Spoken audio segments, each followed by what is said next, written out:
All right, hello everyone, and welcome to my channel. It's an educational channel. Take a look at a lot of different great theories of everything, things that you can rely upon for any aspect of your life. And we usually look at obscure sources and try to suss everything out so that you can figure out how to use these things in your life for your quest for better spiritual, mental, and physical health, your awakening to 5D consciousness, your paradigm shifting, your formation of a holistic worldview. And today is our 22nd video that we've done on the book called It's After the End of the World. Don't you know that yet? And this is about two groups of pretty obscure jazz musicians who articulated a cosmology of creative music, transcending their, kind of so-called professional jazz professions. And we're in chapter 6 on the international movement of the AACM, and this is section 3 called The Next Generation in Chicago. While the Art Ensemble of Chicago and creative construction companies' missions might have been the media center of attention, there was still ever-increasing activity within Chicago. After the missionaries departed, several key figures remained and several more emerged to make sure things operated according to plan. Abrams and Fred Anderson held things together in terms of pedagogy and performance, while others, namely trumpeter John Shinoy Jackson and singer-instrumentalist Rita Warford, took care of administrative activities that historically driven right-brain musicians nearly insane. The major projects were searching for a headquarters which would house the school and serve as a space for presentations, getting a record company off the ground. They were more successful with the former, getting permission to use the facilities of Child City, a daycare center, for AACM headquarters. As for the record company, Abrams admitted that it was a more costly and more time-consuming effort than they thought it would be. John Shinoy Jackson was a successful businessman on the South Side. In middle age, feeling the need for an outlet, he enrolled at the school to learn creative music via the trumpet. Jackson did not become an internationally renowned musician, but he did become a force for creativity and a strong advocate for AACM pedagogy on the South Side. He was a valued resource for the group, able to contribute business savvy and connections that the AACM needed. A 1973 Black World article authored by Jackson and Abrams shows the AACM's new focus, identifying the musicians as, quote, black cultural missionaries. At the beginning of the 1970s, after the jazz-free movement crashed in New York and the jazz market crashed everywhere in America, jazz was replaced by an amalgam of jazz rock fusion, Motown, rhythm and blues, and rock and roll. The evidence clearly showed the AACM that the media, especially the recording industry, but also movies, radio, and television, were very dangerous to the black community, even worse when disseminated by black broadcasters. The AACM tried to take a community leadership role in shedding light on black misrepresentation. Abrams and Jackson's article pleaded for these stations to, quote, cease channeling such pap as prominent clergymen hawking pork chops, cabbage greens, and miniskirts, talk show hosts of Matahari proportions whose only contribution is to exhort the brothers to dress up in clown clothes and have their picture taken smoking a cigar, instead of presenting current extensions of black music and other facets of black endeavors. End quote. Also, during this period, Abrams was rehearsing with the new post-Paris incarnation of the experimental band, specifically the AECM Big Band or Creative Orchestra. In 1971, a 19-year-old George Lewis found his way to a big band rehearsal in the Pumpkin Room at the University of Chicago. Just as with earlier generations of Chicago musicians, Abrams turned out to be a decisive influence and example in Lewis's musical life by providing a model and a path for unfettered creativity. The same was true of several other big band participants during this period. The experience was rewarding but difficult, as the band was very intimidating. Bowden remarked that, quote, to an extent you had to be competitive just to be part of the AECM. A competitive nature was necessary because with the conception of creativity as constant change, there was no room for a musician to be complacent. Another form of AACM extension was that done, quote, in the field by saxophonist Fred Anderson. Anderson joined the AACM in its early days and played with Jarman, but because of family commitments and a house in suburban Evanston, he was forced to work full-time, laying bricks and pursuing other non-musical trades. In the early 70s, however, when teenage trumpeter Chico Freeman began to attend school at Northwestern in Evanston, Anderson found an opportunity to get more involved in the AACM. Chico and his peers began to visit Anderson, who was an old friend of Chico's father, saxophonist Von Freeman. The young musicians would meet at Anderson's house to rehearse. They also listened to and transcribed records in Anderson's collection of old 78s, many of which were rare records by less well-known players. The musicians would often stick around to talk about music and about life until late at night. Chico began to get very serious about exploring music. He mostly lost interest in his math major, for which he had won a scholarship, and ended up with a degree in music. He also switched to saxophone, playing 8 to 10 hours a day. After graduation, he continued to pursue education, getting a master's degree in composition. After his degrees, though, Freeman followed Anderson's recommendation to seek out instruction from Abrams. Freeman recalls that the AACM school is where his real professional education began. After a year of instruction, he became a regular part of the group, the AACM Big Band, and eventually a teacher in the school. He refers to Abrams as his most lasting influence. Playing in the big band taught him, quote, a totally different approach to composing and thinking about music. Abrams launched Freeman's career after Anderson laid the groundwork and set him on the path. Toward the late 70s, Anderson resurfaced in Chicago, where his creative attempts to keep the music alive were met with bureaucratic resistance.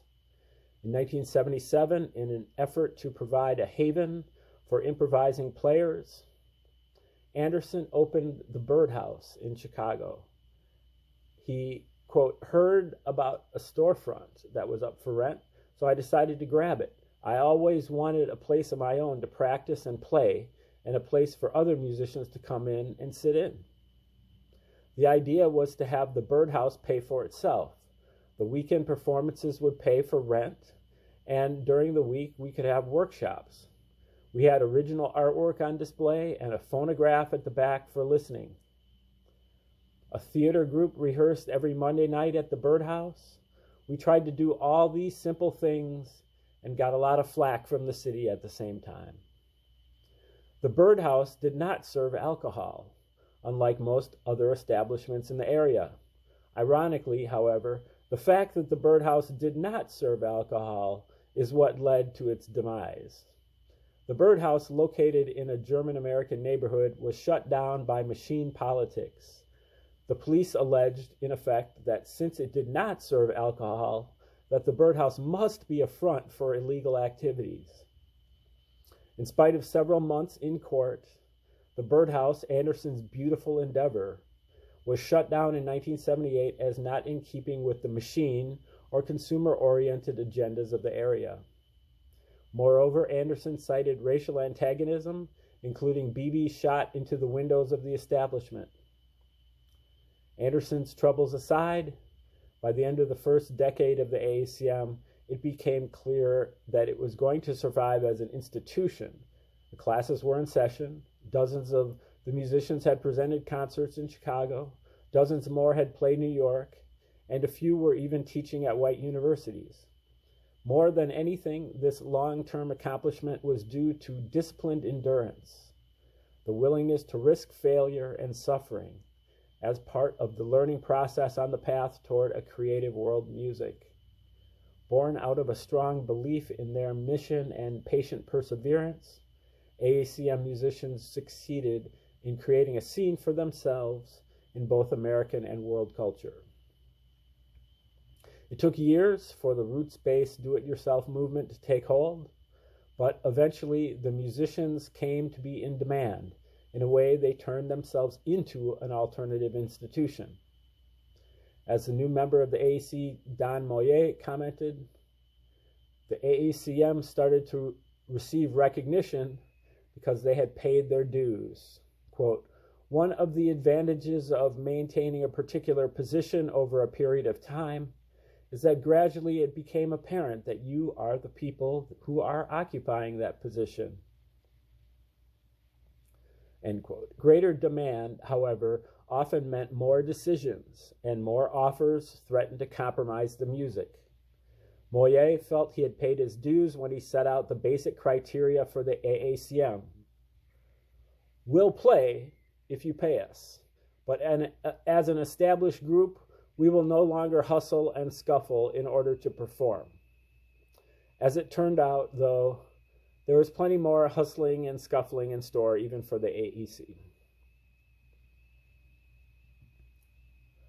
And so this section, section 4, is called Adjustments Toward a World Music. The AACM as a whole began to realize that its music might be suffocated in 1970 Chicago if the musicians were not willing to travel. Buoyed by the Parisian expats' example, Chicago musicians restarted the wanderlust that had so often afflicted musicians. Realizing that their lukewarm reception in America might obscure opportunities for petitions in other lands, their faith in travel continued to grow. It was not long before the elders tried Europe too. Anderson in 1973 had the chance to play in Switzerland and Austria, set up by Lewis. Abrams in 1973 took a break from the experimental band and traveled to many parts of Europe. One of the most celebrated AACM travelers was Lester Bowie, whose exploits pushed the envelope of creative music into predominantly black countries. In 1977, Bowie traveled to Nigeria, quote, with $5 in my pocket, but still creatively presented the music. Later, he did the same thing in Jamaica and stayed for 2 years. By the end of the decade, he had become so confident in international presentation that destination had become irrelevant. He began to realize that black creative musicians, quote, could go to China and say, we're a bunch of black musicians, and be working in Peking later that night. Braxton agreed because he believed that, quote, black music is the most powerful force on the planet today. Likewise, Smith titled his short 1973 book, Source of New World Music, Creative Music. Moreover, Smith and Braxton both traveled to Japan in the 1970s, and Smith met his future wife, poet Harumi Makino, which led to many Japanese African-American collaborations. All of these creative presentations abroad tended to solidify their pro-travel consciousness. Travel and collaboration were valuable sources of power that the musicians could use in their fight to establish a world audience for creative music. A stepping stone from creative presentation to creative petition. As far as playing concerts, work was no more plentiful in the States, but the initial trips to Europe opened doors for employment in pedagogy in academic departments of schools and universities scattered throughout the country. Since many academics looked to Europe for cultural authority, several musicians who had succeeded there received offers from cutting-edge music, so-called cutting-edge music programs at liberal universities or liberal arts colleges. Pareja contends that, quote, among the musicians, the idea of avant-garde jazz in the university was quite a controversial topic. Most eventually came around to accepting the positive role which the university could play in the avant-garde jazz musician's life, primarily on the grounds that the music had few other options for securing its future. As an educator, the musician was able to earn a regular salary, reinforce self-respect, and make knowledge available to students who know too little about their musical heritage. End quote. Musicians who had not yet crossed the ocean also benefited from the developing reputations of the AACM closer to home. Paul Carter Harrison of Columbia College in Chicago, quote, was interested in what the AACM was doing. I went to them and asked if they'd like the opportunity to play here because I thought it would be good for them as well as for the students to be in contact with such innovative music, end quote. From there, Columbia hosted a series of presentations by AACM musicians beginning in 1976. The college also hired AACM members Henry Threadgill, Doug Ewart, and Ernest Dawkins, and Ed Wilkerson as faculty members. Going into the inside of the university establishment put the musicians face to face with the institutional power structure, however, and in 1983, when creative musicians boycotted an arts convention there, the relationship with Columbia deteriorated. At the beginning, the AACM was opposed to accepting, quote, Whitey's dirty money in the form of grants, but seeing how difficult it was to survive from the private sector and how relatively easy to get grants were for the arts in the 1970s, the AACM softened its stance, perhaps taking a cue from the St. Louis group, Black Artist Group, BAG, which, although short-lived, had been able to secure a building with grant money. The AACM rethought its position on this point and secured NEA grant money in the early 1970s. Even so, the AACM tried to use their grant money for creative ends. Alvin Fielder's Mississippi Project, for example, sent several Chicago creative musicians down to the Delta to conduct classes and workshops through a grant won by Fielder, who had moved back there to pursue a career in pharmacy. Other issues of adjustment or reconsideration were as fundamental as naming, another area where the AACM ran parallel to Sun Ra. Abrams was one of the first to change his name. Muhal means first one. The musicians usually kept their American names but added another name, such as Wadada Leo Smith, Malachi Favors Mogestut, Calipurusha Maurice McIntyre, Amina Claudine Myers, Famadou Don Moye, Adegoke Steve Colson, and Rita Warford Amolikan, if I'm pronouncing those correctly. Others just changed their names outright. Gerald Donovan became Ajaramu. Kalapurusha began to drop the Maurice McIntyre and to be called Kalapurusha Aradifta. Others were content to leave their names as given, so there was no dogma about how it was supposed to be done. Okay, This next section is called Black Sainthood.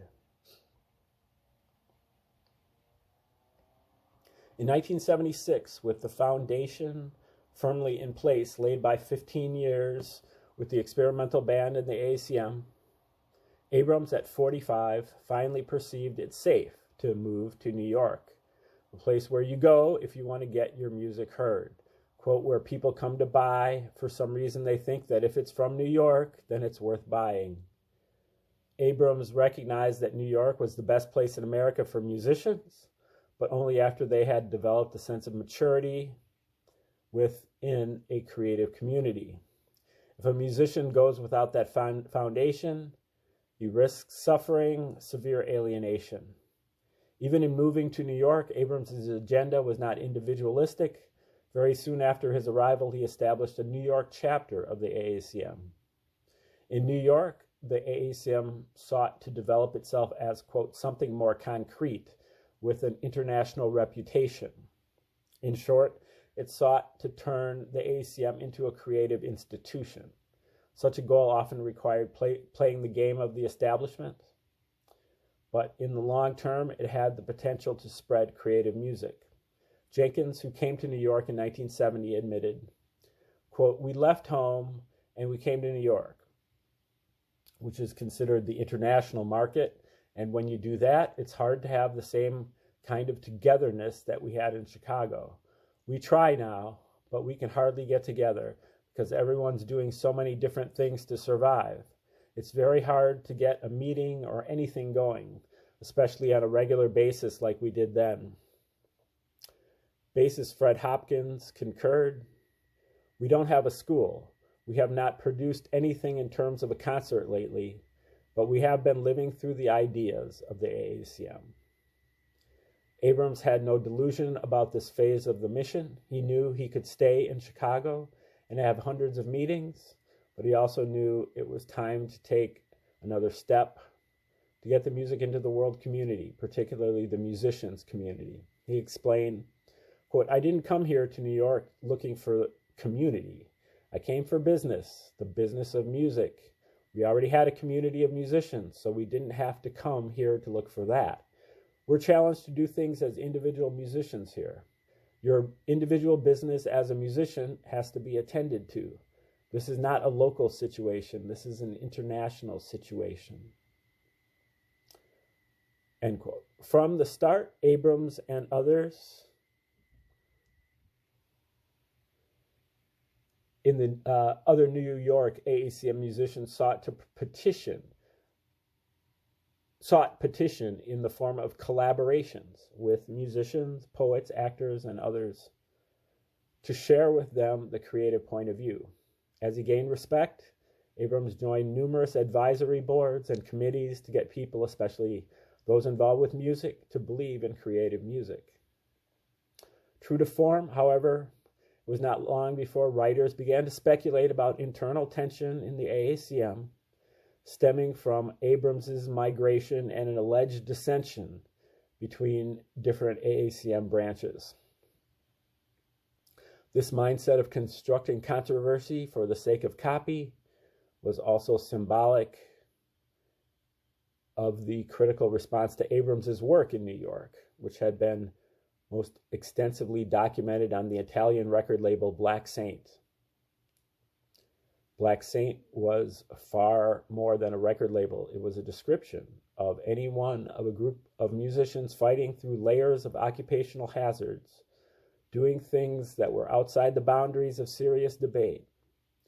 The label's name was chosen by owner Giovanni Bonandrini, who financed the venture on his more commercial business IRD, a distributor of jazz albums in Italy.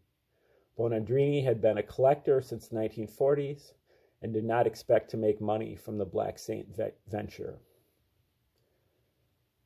Throughout the 1970s and 80s, Black Saint released 10 to 12 albums per year, many by AACM members.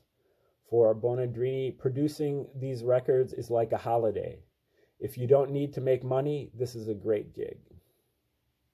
Just as with Bob Custer and the AACM, the association with Black Saint was for the purposes of documentation. Bonandrini maintained that, quote, some of Jenkins's and Braxton's music is very difficult, but maybe in 10 years it will not be. Maybe 100. Bonandrini knew that Black Saint wasn't going to make much, if any, money. He hoped to get between 3,000 to 5,000 sales per record worldwide. Significantly, Black Saints never go out of print, which is crucial for a music whose non-commercial nature means it may not be discovered for decades. Black Saint has made a unique contribution, a major asset toward proper documentation and eventually petition. Now, I'm not sure, this was written 25 years ago or whatever. I don't know if Black Saint Records is still out there or if Giovanni Bonandrini is still alive. Many of these musicians have passed in the last 10, 20 years. And I honestly don't, know enough about how they've kept it going and who the players are now and so on. At some point, maybe I will look into that. But Chicago is a pretty long way from here. Several AACM musicians eventually recorded for Black Saint, but Abrams was the most stalwart.